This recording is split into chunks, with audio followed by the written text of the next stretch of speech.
I'm Carrie Hunt, NAFCU Senior Vice President of Government Affairs, and I'm here with my colleagues, Brad Thaler, NAFCU's Vice President of Legislative Affairs, and Jillian Pevo, NAFCU's Director of Legislative Affairs.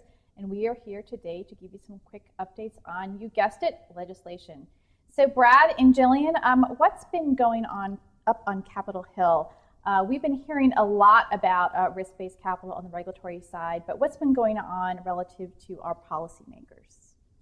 Well, risk-based capital continues to be the issue of the hour. Obviously, NAFCU's exhausting all possibilities with the NCUA, but Congress is also weighing in.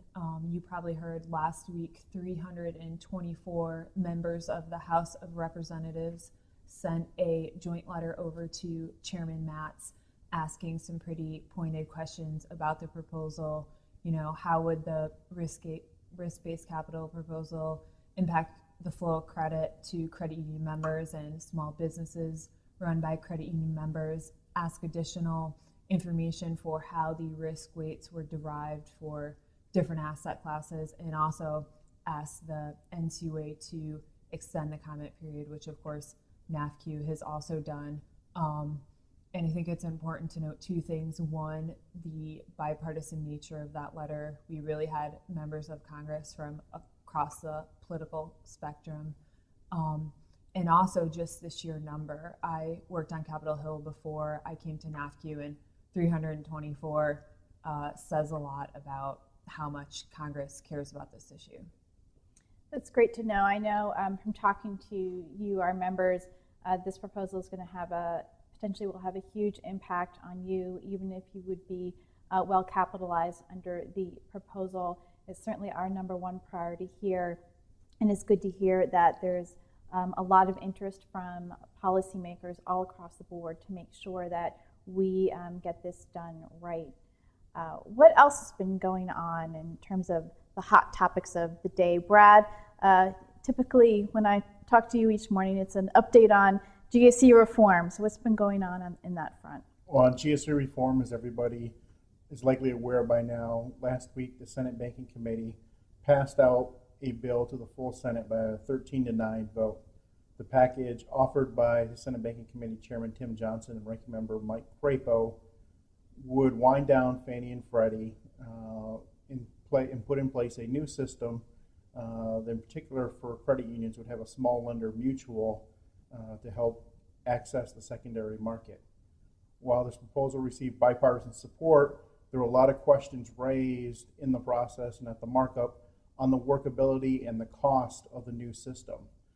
Concerns that NAFCU shares as well. 6 of the 12 Democrats on the Senate Banking Committee voted against the proposal. Given the Democratic opposition and the questions about the overall effectiveness of the proposal, and given the late timeline with this being an election year and many in the Senate looking forward to the November elections, it is unlikely that the legislation will see time on the Senate floor this year. I think those involved in the housing finance reform, GSE reform discussions will continue to talk about it. But right now, given the divided vote on the Senate Banking Committee, and as I mentioned, the opposition from 6 Democrats, the general feeling is that this legislation is not going to go any further in this Congress. So what does that mean for us and for our members?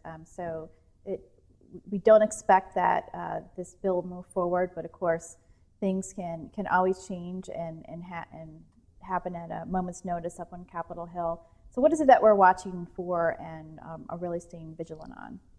Well, in particular, we want to be sure that credit unions continue to have guaranteed access to the secondary market, get fair pricing based on the quality of their loans, and that it continues to remain a government role in the housing market to help ensure secondary market access, particularly in times of economic downturn. I think, as I mentioned, there will continue to be discussions among senators on a way forward, and NAFCU is going to continue to be involved, talking with the Hill, talking with the administration, and other interested parties about possible solutions to GSE reform to try and find a way that looks out for our concerns, but also could a way forward on housing finance reform that can keep the costs down and keep the workability there for credit unions. Jillian, what else do you see really being hot topics right now up on Capitol Hill? I mean, GSE reform has occupied a lot of people's time. Of course, risk-based capital has as well. But even though there are, because of the elections, not too much work time left this year, but what do you expect to see out of our lawmakers in the next couple of weeks and months? Well, a few issues that I know might not be headline news, something you're probably not reading about every morning, but certainly you should be reading about for NAFCU, and it's important to credit unions. The House recently passed legislation to give credit unions parity with respect to interest on lawyers' trust accounts.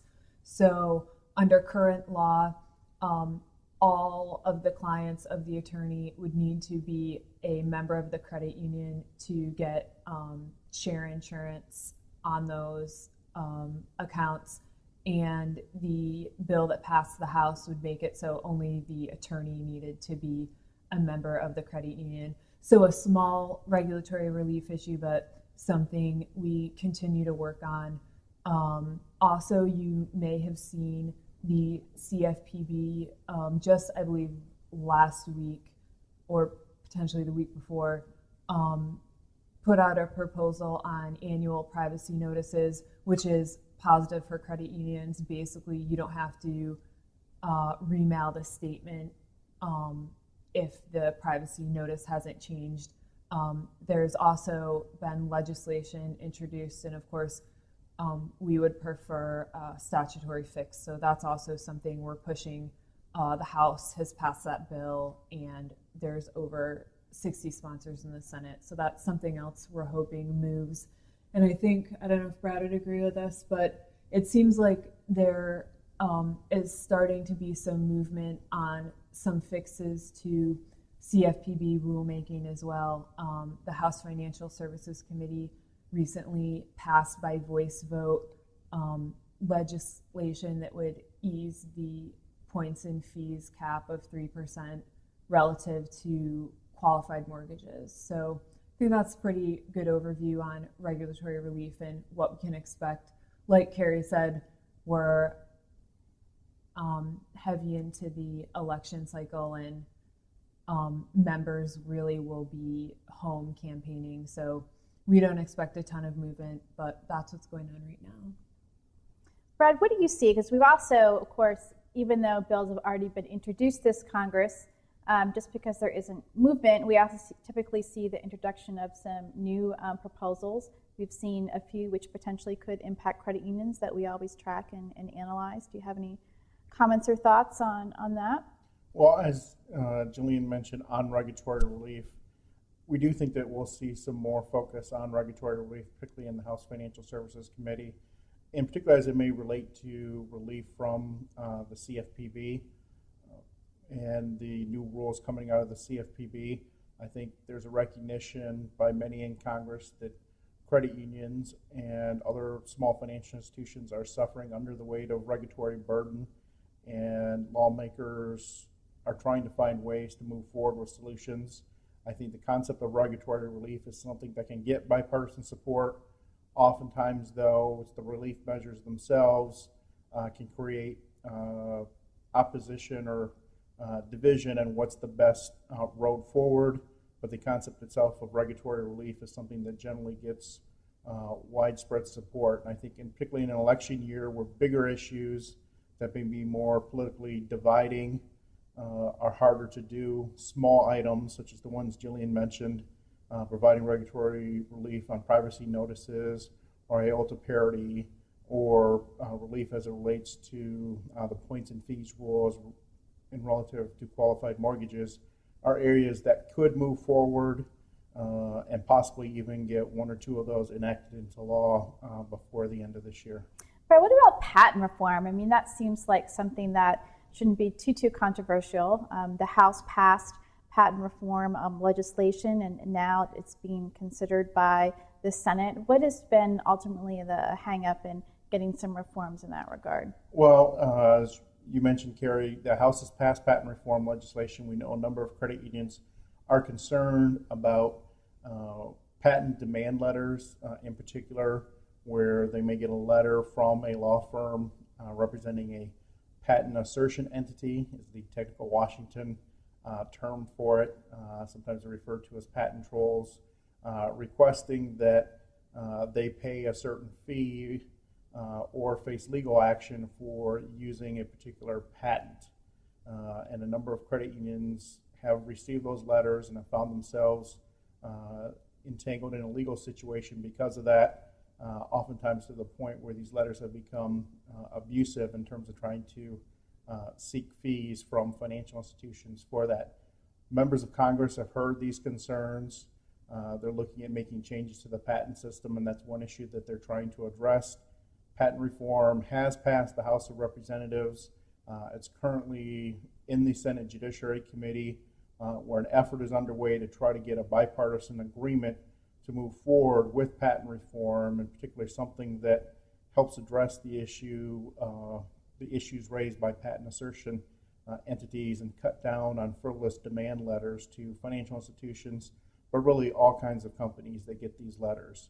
So if they can reach a bipartisan agreement to move forward, I think there's an optimistic hope that patent reform legislation could be enacted into law, given that the House has acted on it, and a bipartisan agreement in the Senate should help spur way for both committee action and floor action. But right now it's in negotiations between Democrats and Republicans in the committee.